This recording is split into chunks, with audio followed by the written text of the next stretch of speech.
Bienvenue dans notre émission, votre émission État de santé. À première vue, nous allons tout de suite nous demander s'il n'y aurait pas une infestation de moustiques dans cette maison. Eh bien, cela contraste fortement notre imagination. Nous allons aujourd'hui connaître les secrets et bienfaits des plantes à travers M. Ousmane Dantata. Suivez attentivement. L'autre plante que je voudrais vous présenter, c'est la citronnelle. La citronnelle est assez connue, mais elle est très peu utilisée à mon sens parce que au vu de l'important rôle qu'elle apporte à l'organisme, on doit pouvoir l'utiliser fréquemment. La citronnelle peut être utilisée en infusion avec beaucoup de plantes, notamment contre le palu. Vous pouviez utiliser la citronnelle avec le quinqueliba.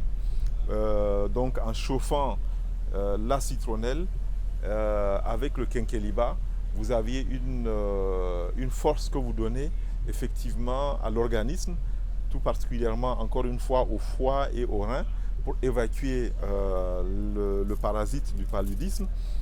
Mais ce que vous devez aussi savoir, c'est que la citronnelle est un biodynamisant de l'organisme, c'est-à-dire que grâce à la citronnelle, eh bien, le corps va mieux assimiler le calcium.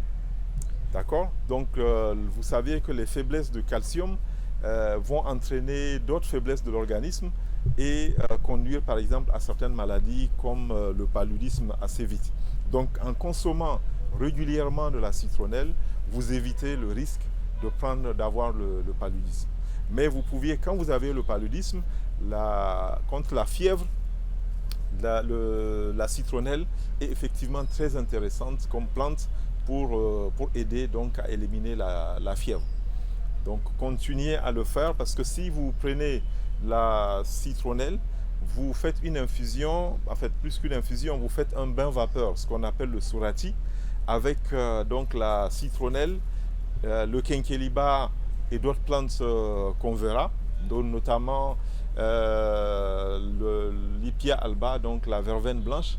Eh bien, vous évacuez par la transpiration, la force de transpiration que vous allez avoir permet d'évacuer les toxines du corps. Donc, ça redonne de la force à l'organisme. C'est tout pour la rubrique d'aujourd'hui. J'espère que vous avez suivi avec beaucoup d'intérêt. Nous vous y reviendrons prochainement avec un autre épisode de la Maison des Plantes.